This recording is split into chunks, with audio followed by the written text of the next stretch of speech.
This is Paul Burnett interviewing Bob Freas for the Global Mining and Materials Research Project for the Business Series at the Oral History Center.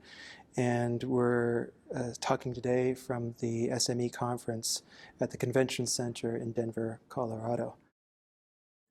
Now I think we can zero in a bit on Franklin Industrial Minerals and some of the work that you were doing. You became a vice president of corporate development. Mm-hmm. Is that immediately upon getting it? When I was recruited, well, again, the fellow that Franklin Industrial Minerals was a privately held company. It was the first and only non-public company that I worked for. And the fellow that recruited me, I had known through SME for a long, long time. And Ben said, "Bob, I need you to come to Tennessee." Now, I'm up in New Jersey. My wife is from Wisconsin. And we had never lived south in the Mason-Dixon in our entire lives. I told Ben, I said, "Look, you and I have been friends for a long time. I owe you the courtesy of coming down and seeing what you got. But Ben, I'm not going south." So I went down. It was the first weekend in March, 1985, and saw what they had, visited with the owner, went out to the owner's house. He had a lot of questions. He didn't know me from Adam, so he wants to know a little bit about me and one thing or another. Sure. And Ben says, "Well, here's the job we got for you. I'm going to offer you a job and whatever." And he said, "Let me know." So I got back to Jersey and I called Ben. And I said, "Ben, I don't see us going south of the Mason-Dixon. That just didn't work." I said, "We're lifelong Yankees." I said, we don't belong in your country down there, you know. I said, "I'm Big Ten country. I grew up in Big Ten country. My wife grew up in Big Ten country." I said, the SEC's the enemy. So I made 3 interviews, 3 trips to Tennessee before I finally was convinced that I needed to come to Tennessee. And what happened and what Franklin needed was, Ben knew that I had a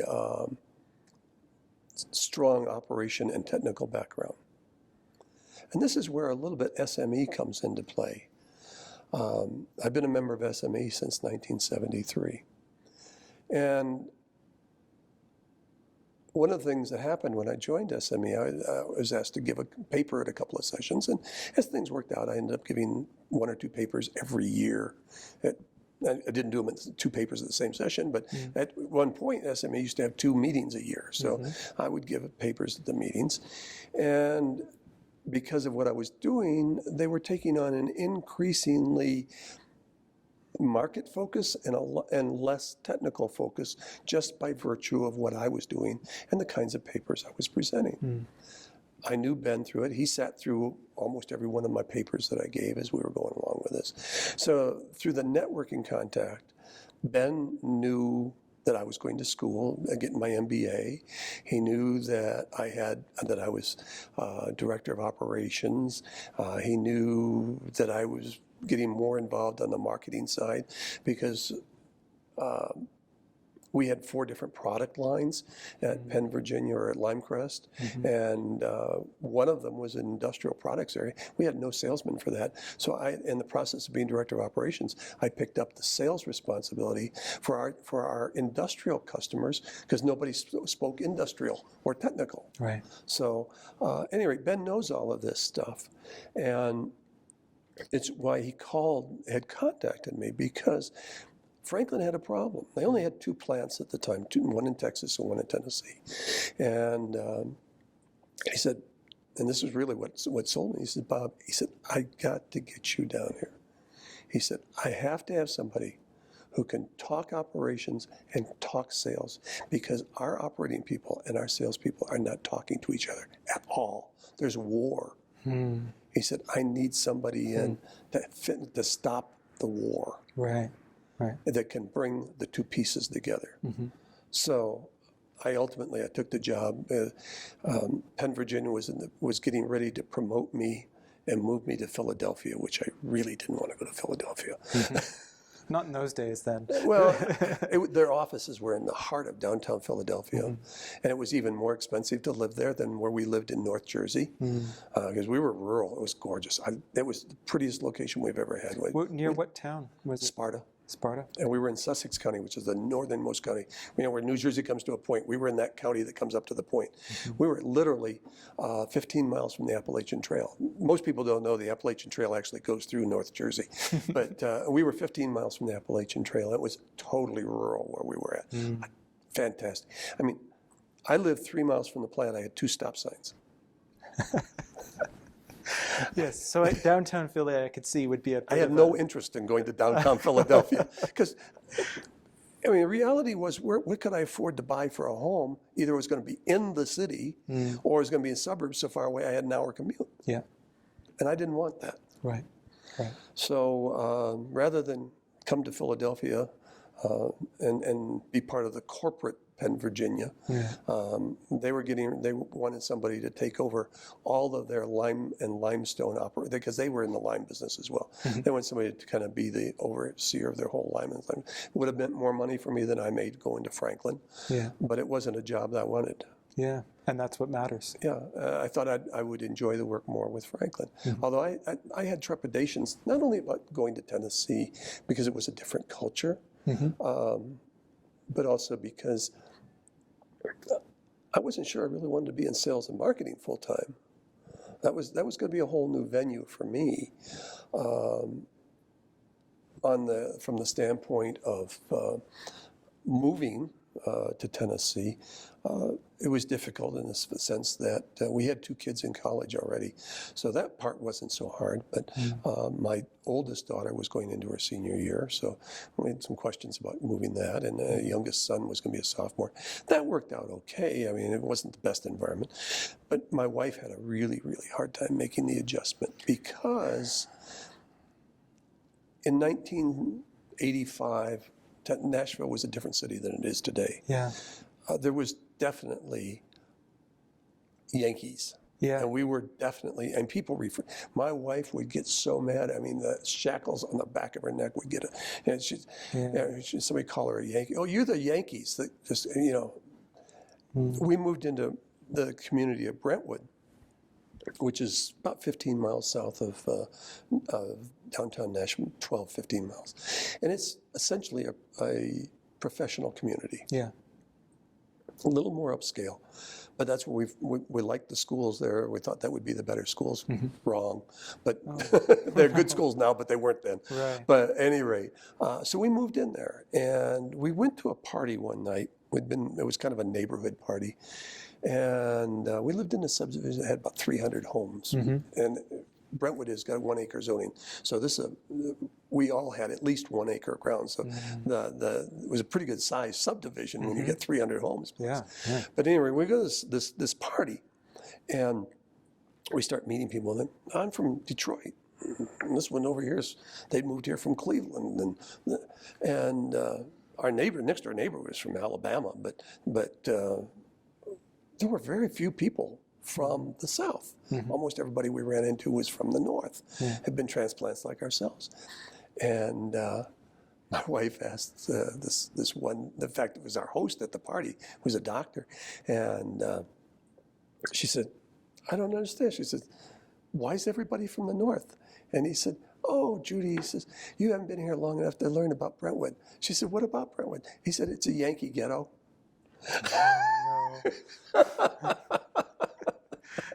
Hopefully she laughed. Yeah, she did.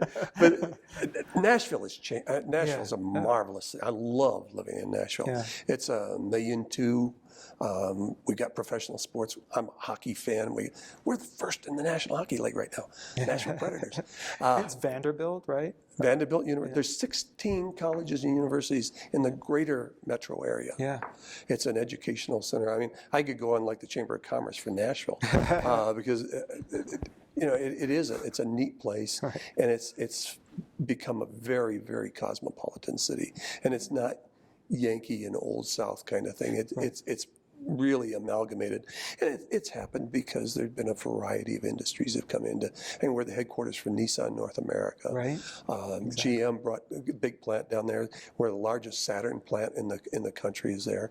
So it's called Music City, USA, but we're also a major manufacturing center. We're a transportation hub. It's the state capital. So, and it's a huge medical center. So Yeah, you've got medical pharmaceuticals. people coming from all over the country. Yeah. And as a consequence, you've got a city that is not Yankee Town, Yankee versus the South anymore. We're all Nashvilleans. It's the new South. Tennesseans, yeah. It's the new It's South. the new South. That's a good way to put it. Yeah. So we've been there now 30 years, and we're very, very happy. We're not going to go anywhere else. We're going to stay in Tennessee. Yeah.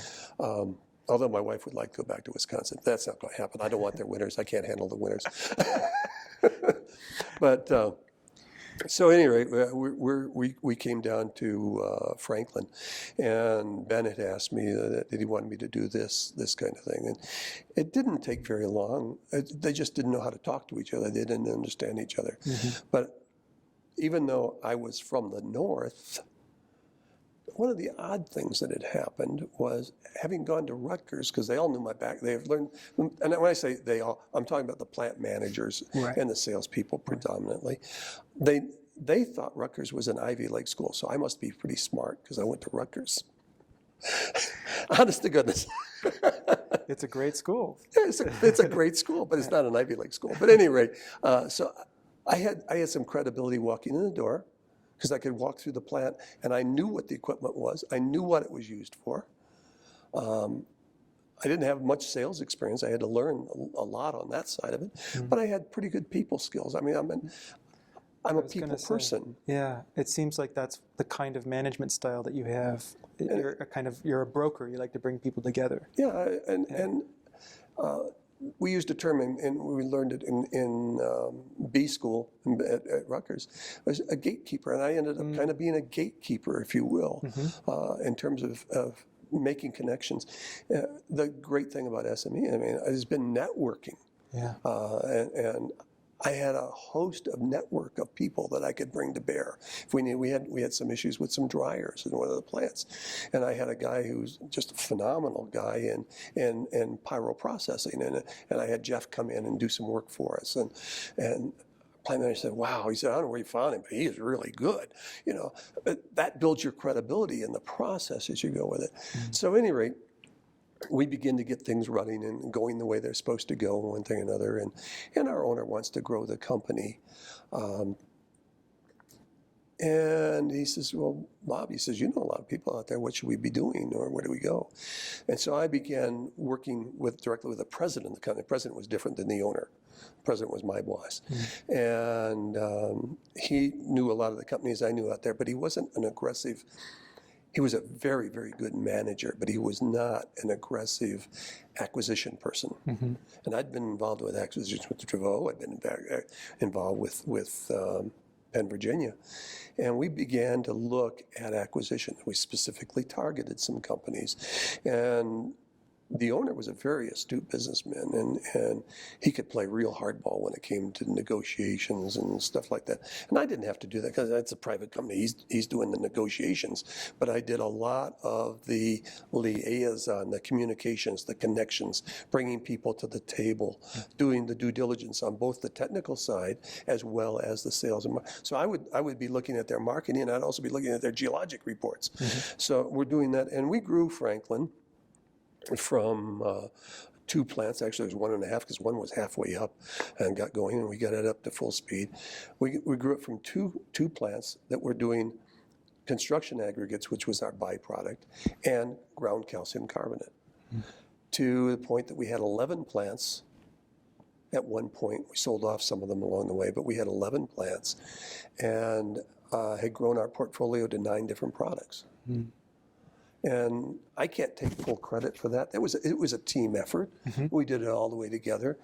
But again, I functioned in the role of a gatekeeper, if you will, a networker, and bringing people together. Well, as we grew, it became apparent that my role in the company really needed to change. And so we brought in a guy who really was a salesman to head up the sales group initially I kept the marketing and all of the logistics. He knew nothing about logistics. And I had learned a lot about just OJT logistics, and so I had contacts with we did a lot of rail shipments, and I developed some superb contacts within the rail industry. And so I got reassigned as be vice president of corporate development, with my primary responsibility was to do mergers and to really look for acquisition opportunities, then be part of our merger acquisition team. Obviously, a privately owned company, the owner is going to be the guy who's going to control all of that, the owner and the president. But I had my arms up to my elbows in terms of doing the mergers and acquisitions. And then I still had the geology. I still did all of our geology. I still had all of the logistics with it. And for a while, the marketing, and I finally gave that over to the sales guys too. But it put me in a different boat, because now I didn't have all the reports, the reportees, if you will, that I had when I was on either the operations or the sales side. And I was in a much more of a freelance position, which allowed me to blossom, if I can be so bold as to say so, because that's where I worked best. And now I was free. I could reach out to this contact or that contact, and I could look at business development opportunities. Man, we really need to be doing this over here. We've got the facilities, but we're not doing anything with them. We can make some change. So I was able to flourish in that environment, doing that kind of thing, and still had my hand in the geology, still had my hand, and I still did a lot of our rock mechanics and we had 2 underground mines, everything else was open pit. So I still was doing underground, looking at the roofs, that kind of thing. And doing the railroad contacts, trucking less so, but certainly until I retired, I continued to maintain all the railroad contacts. In fact, when I retired and started consulting, the CSX was my first client. That's mentioned here, yeah. So you had a rail company as a client, and a consulting company as a client as well, Barry Dolbear. Barry Dolbear. That was before I ever retired, really. I did work for Barry Dolbear when I was still with Penn, Virginia. And I had to get Penn, Virginia's permission to do some consulting work for them. But they didn't have anybody available in their staff in the East to do a specific limestone evaluation that they needed, that a client had asked them to do. So I did that project for Barry Dolbear. And so this sounds to me, I mean, what a sense that what you like about this period is that it allowed you to be creative. It did. It allowed me to be creative. It allowed me to work without any boundaries. Oh, I had boundaries. I had to make a profit. I had to bring stuff to the table. But I don't do well when somebody's looking over my shoulder. I don't want to be micromanaged. And I don't think most people want to be micromanaged, but I certainly don't want to be micromanaged. And this may sound crass to some people, but I've always been a believer that if you don't believe in yourself, nobody's going to believe in you. And I've always had a great deal of faith in my own ability to get something done. I mentioned to you before we started that I'm a born-again Christian, and I gave my life to Jesus Christ when I was 31 years old. Made a difference in my life that I get teared up every time I talk about it, because Christ has made such a difference in my life. He's given me substance and structure and direction and freedom, because I'm not afraid to fail, because I've got Christ as my Lord. And I'm not afraid to fail. And when I had that kind of freedom on the job, I didn't have to look over my shoulder, because I knew I had Christ as my sight. He was right there. I could do what I needed to do. I got a call. I was on my way to Mexico. We had an office in Mexico, and we sold a lot of clay in Mexico. And I was on my way to Mexico, and I got a phone call from a very large international cement company. Said, we are, and it was a guy I knew, again, SME. He said, we're getting ready to do a huge acquisition that is a hostile takeover of a company that's in a prepackaged bankruptcy. And he said, they've got a sizable lime and limestone asset, and we don't have anybody to take that piece. We don't want it. And they had some silica sands, and they had 2 other divisions. This company was interested predominantly in the aggregate side of it. And they had colossal aggregate assets. He said, would you guys be interested in the lime and limestone piece? He said, I need to know pretty quick. And mind you, I'm on, I don't know if you're familiar with the Dallas airport. I'm on the bridge that goes from one side of the airport to the other. I was walking between gates from one terminal to the other. And I'd stopped on the bridge to take this phone call with my cell phone. And I told him, I said, I'm on my way to Mexico right now. And I won't get a chance to talk to our owner until I get back. But count us in. I said, give me a ballpark. What am I looking at? He said, well, you're committing for about $500 million. I said, we've never done anything that size. We're a $200 million company, but I'll commit for it. And when I got back, I went and saw my boss. I said, Rhodes, I said, are you sitting down? He said, yeah. I said, let me tell you what I've done. And he listened to this whole story, and I presented the whole thing to him. I already had in mind that we weren't in the lime business, and there was a substantial part of what we were going to take was going to be a lime asset. And I said, I know where we can partner on the lime side. And I said, I can make that contact. I can make that happen. I said, but we'll pick up these plants from our competitors that we've lusted after for years, and we'll expand our market this way. He said, you have my full authority, go for it. And make a long story short, Paul Harvey always used to say there was a page 2. This went on for about 6 months. The company that we were trying to buy out of bankruptcy, among the negative assets it had a huge asbestos liability. It was controlled by a trial lawyer in Cleveland, Ohio, who really had all of the stuff with him. And as we went through the process, we ended up, now there was 4 partners. One wanted the aggregate, one wanted one division, one wanted sand, and we wanted the other piece. And the lime company stayed behind. They were a silent partner with us. And it became obvious we had to get in bed with this trial lawyer, or I shouldn't say get in bed, but he had to become part of the transaction. And we negotiated with him. He agreed that he would support our side of it. We agreed that he could get $75 million, we'd walk away from the whole thing. And that's how it worked. And it was fine, that was good. So this was to be in federal bankruptcy court in Dover, Delaware. And we worked with him that evening before the trial. The final settlement date and trial was to be 9 o'clock the next morning. At about 8:30, we got a cell phone call from the judge's court secretary, and she said the hearing's been postponed to 1:30 this afternoon because we had a case carryover from the previous day. We walked in at 1:30, and our chief lawyer looked at me and he said, we just lost. The trial attorney was sitting over there with the prepackaged bankruptcy people. He had sold us out in the morning because he had time from when it was delayed. He'd taken our offer and gotten a better one from them. Sold us out, and we never finished. I got on an airplane and flew home. I had to drive at that time.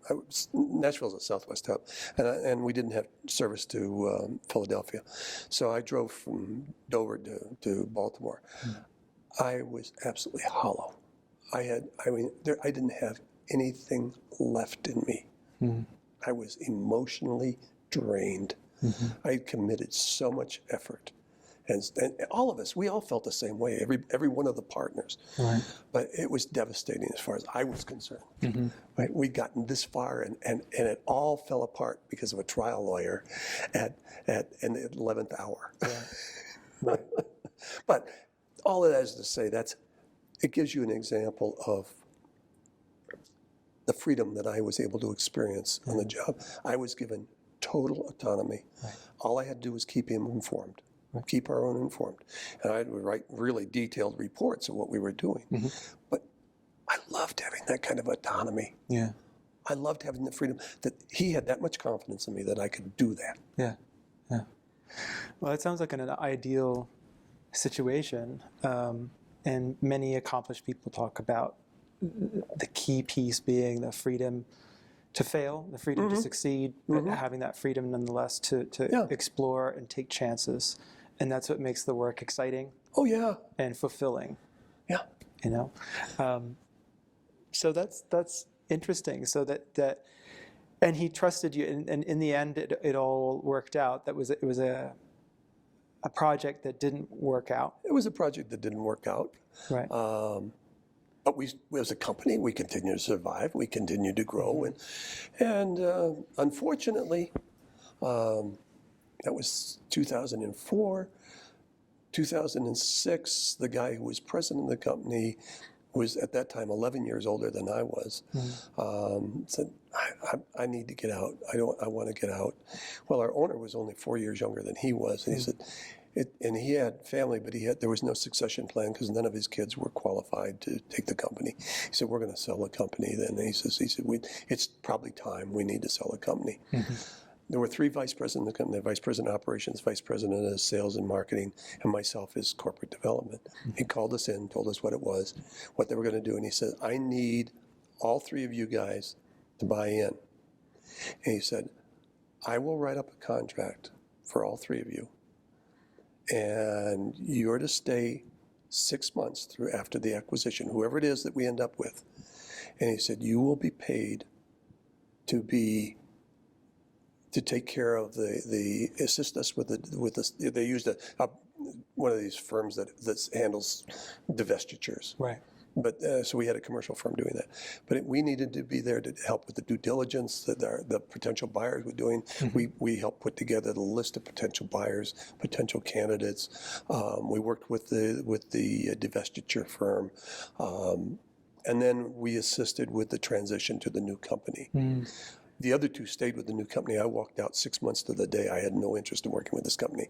It was not a company that I fit with. Right. I was a bad fit with it. I could see that going in, and I said, I will work to fill my 6-month commitment. And 6 months to the day, I walked out the door. Yeah.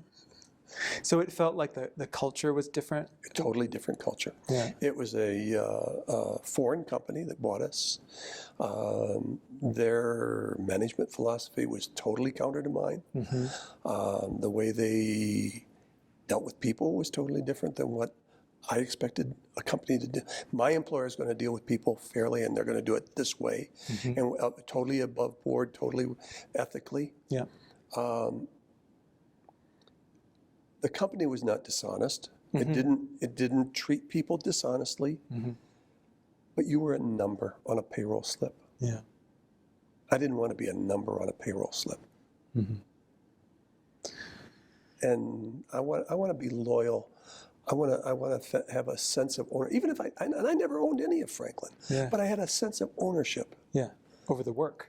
Yeah, and I want to feel appreciated, and I want to go to. I look forward to going to work on Monday morning. I feel sorry for people that don't like their work and they don't like their jobs. And how awful would it be for 30 years that it's Monday, I've got to go to work. I don't want that. I've never wanted that. Yeah, yeah. And the mining industry has provided not just the companies that I've worked for, but it's provided a community that I could take pride in. And I love being part of the mining industry. I can get really passionate about the mining industry. There's good people here. This is my family. Yeah. I have the best friends I have in the world. People ask me, say, Bob, you're 74 years, why are you still working? You don't have to financially. No, I don't have to work. Yeah. But I want to. Yeah. I don't want to lose these friendships. I want to stay connected. I want to come to the SME meetings. Yeah. Yeah. This is my family. Yeah. Yeah. When people enjoy their work, there's no retirement. No. And people ask my wife, they'll say, in fact, it happened last Sunday at church. Somebody said, how long is Bob going to keep consulting? And she said, until he stops having fun. Yeah. Yeah. And that was her answer. Now, when I retired, I stayed retired for 30 days before I started the consulting. And my wife, and the phone was ringing, and people saying, are you going to be available? They started doing this when they found we were sold as a company. For 6 months, I've been getting phone calls, you know. Yeah. And my wife and I negotiated, and she said, look, if you want to consult, we still have to have time to travel. We still have to have time to spend with our grandkids and whatever. And so we agreed that I would not consult more than 8 to 10 days a month, and we've held to that. Mm-hmm.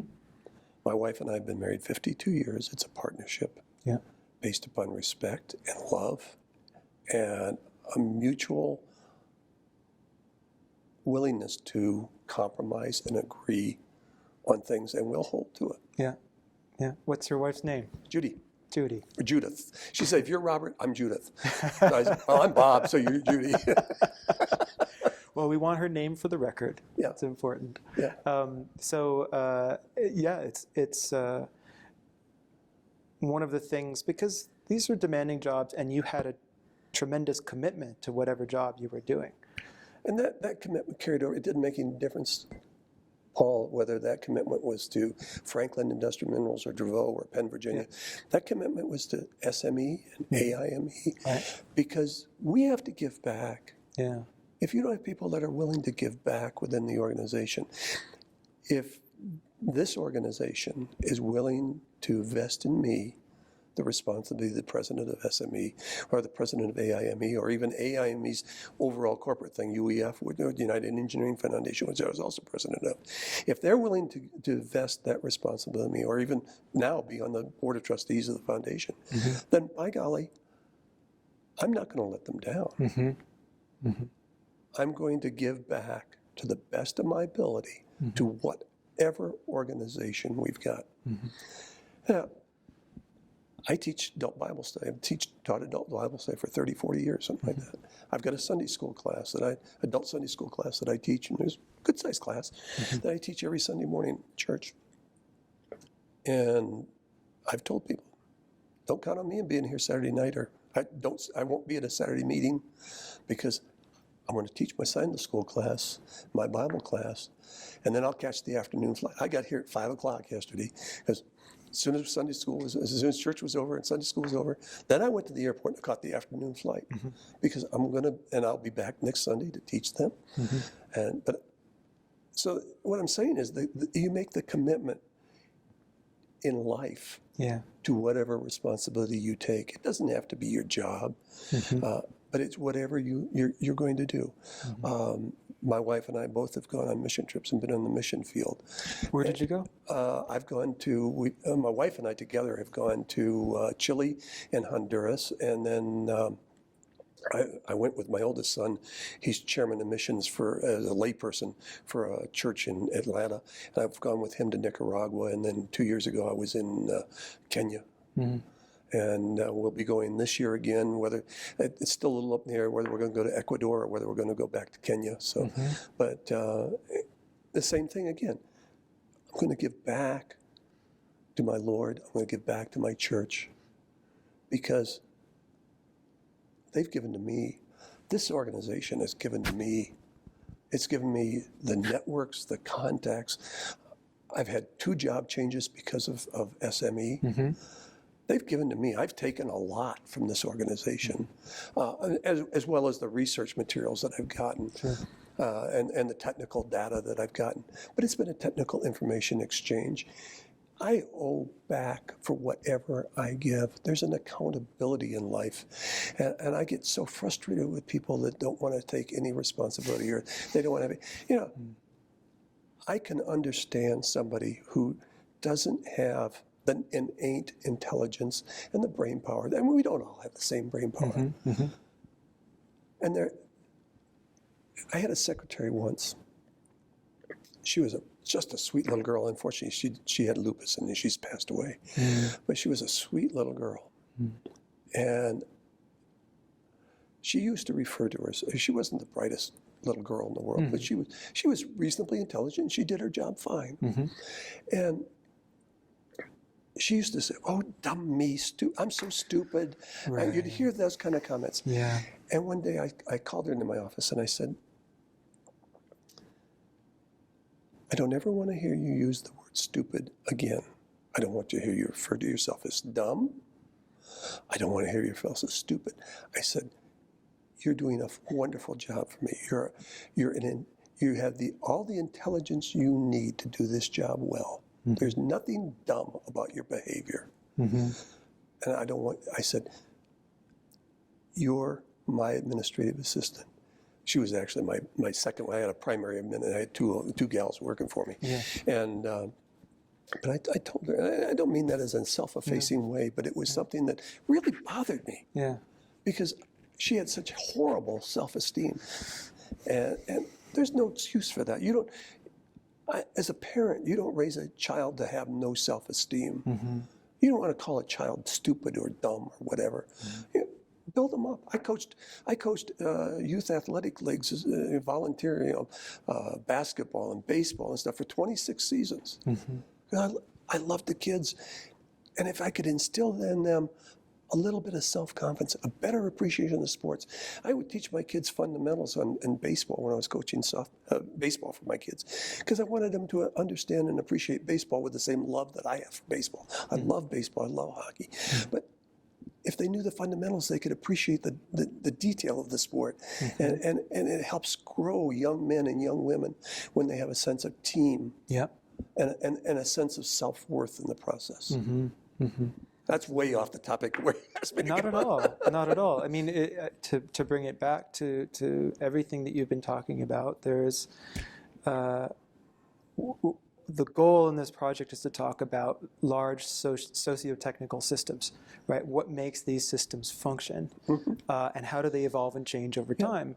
And something that you and other scientists and engineers have said in not just mining, but in biology and all of these other fields, is how much the official institutions depend on the voluntarism of the people. They do. That they seek out these social networks that kind of bleed out from outside of the boundaries of, mm-hmm. here's the work you do, this is your responsibility. The people are self-actualizing, and they're seeking out connections and seeking out new kinds of work, mm-hmm. just because they want to be fulfilled. Yeah. Well, there was a great, I'm not a great fan of politicians, mm-hmm. but John F. Kennedy made that great speech when he said, do not ask what your country is going to do for you. What have you done for your country? Mm-hmm. And that stayed with me for a long time, mm-hmm. because that's what it's about. Mm-hmm. It's not all about me. Mm-hmm. It's not all about you. What can we do together? Right. The larger purpose, the larger goal. Yeah. If I give of myself, or you give of yourself, to an organization or a company or whatever it may be, and you have success, that's the satisfaction, not because you got a lot of attaboys back here along the way. Mm-hmm. I had a good friend when we lived in Pittsburgh. He was a county commissioner of Allegheny County, Pennsylvania. And he constantly wrote notes, thank you notes to people. Mm-hmm. And I asked him about it one day, and he said, Bob, I've been a county commissioner of Allegheny County for 27 years, I think it was at that point in time. He'd also been a state congressman as well, but he was a politician. Mm-hmm. And he said, I have never gotten anywhere by myself. Mm-hmm. He said, the two words you need to always remember are thank you. Mm-hmm.